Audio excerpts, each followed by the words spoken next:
Hi, I'm Graeme, Chief Exec of SCMA. We updated members last week about the mixed news for childminding. On the one hand, we'd secured an additional £330,000 for childminders experiencing hardship, but on the other hand, childminders still cannot apply for the Transitional Support Fund, which all other providers in Scotland are able to do so. I'll not repeat that again, but what I am going to say is that SCMA has not given up, and we're working to strengthen the case for financial support for childminding.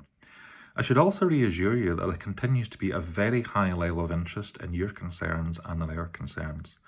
We're aware that many childminders have been in touch with their MSPs and ministers. SCMA also continues to receive contact from MSPs and their researchers, following up on either your concerns as local constituents or the parents and families you're supporting, or following up on the statements that we have issued. Only yesterday, concerns were raised again about this during First Minister's question time in the Scottish Parliament, when an MSP from Orkney highlighted that SCMA believes the financial support for childminders is completely out of step with that for other providers, and also reported that 26 childminders in his own constituency had been unable to apply for transitional support and were feeling demotivated and devalued. As such, please be assured there is still a lot of interest in your concerns, and these are being raised at the highest levels. My main reason for recording this video today is to say that there is something you can do personally if you would like to improve political understanding of how COVID is affecting your business. SCMA has produced another short survey aimed at capturing up-to-date information about the financial impact of COVID-19 and the operating guidance on your settings. This will be essential to inform understanding. Back in June, we'd conducted a survey mainly looking at the impact of restrictions on blended care on childminding, as we've been taking a lot of contact from childminders who'd been losing families due to these restrictions. The evidence that we captured was very strong, and it showed the devastating impact that this would have had if restrictions continued after the schools went back. We used this evidence positively and constructively and secured a timescale for when restrictions on blended care would be eased. At the same time, we captured some information about the impact of COVID on your income, and we also captured some information about the impact of the operating guidance for childminding. Now, while this was absolutely the right time to capture evidence about blended care, it wasn't the best time to look accurately at the impact of the operating guidance. This was in June at a time when the guidance was changing regularly, when restrictions on capacity were still in place and did not reflect normal operating practice or costs, and also when many settings were just reopening. And while it has been stated that childminders who stayed open during lockdown or were allowed to reopen in Phase 1 have had an opportunity to earn income ahead of other providers who only reopened in Phase 3, many of you have been in touch to say there's a mismatch between this and what you have actually been experiencing in practice.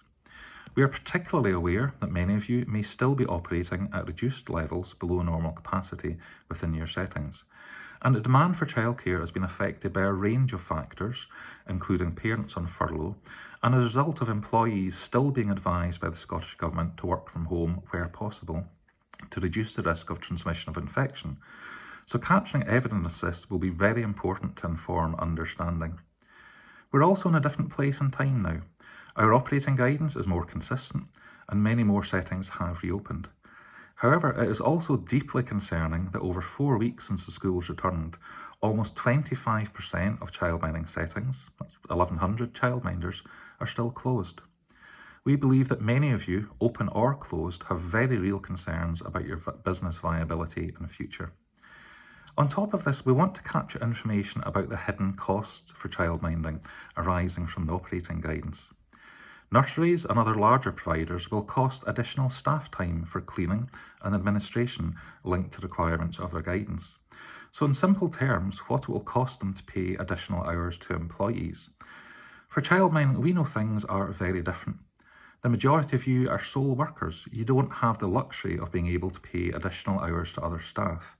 And the reality for many of you is that you may be absorbing this additional work yourselves and that this is not costed. Our staff from around the country are reporting back that it is their common experience when connecting with you during virtual network meetings or other events that many of you are exhausted. You're often working extra hours every day of the week to undertake the additional cleaning of your setting required by the guidance. So given all of this, it's really important that we capture up-to-date snapshot of the impact that COVID-19 is having on you and your business, and so that we can strengthen the case for childminding. Knowing how exhausted and demoralised many of you are feeling just now, we're reluctant to ask you to do something more. However, if you could spare just 5 minutes to complete our survey this weekend, this will really help to inform understanding. And for those of you who might want to do a little bit more, we've also produced a template where you can detail the additional costs that you have incurred in order to comply with the guidance. Please complete this if you can. It will be presented in an anonymised format and will help to illustrate to policymakers at a national level what the real financial impact of COVID is on settings around the country. Links to our survey and to the template that you can use to itemise both the direct and hidden costs you've incurred will be provided below this video and should be submitted by 5 p.m. on Monday. Many thanks for taking the time to help us with this. Together we can make a difference. Stay well.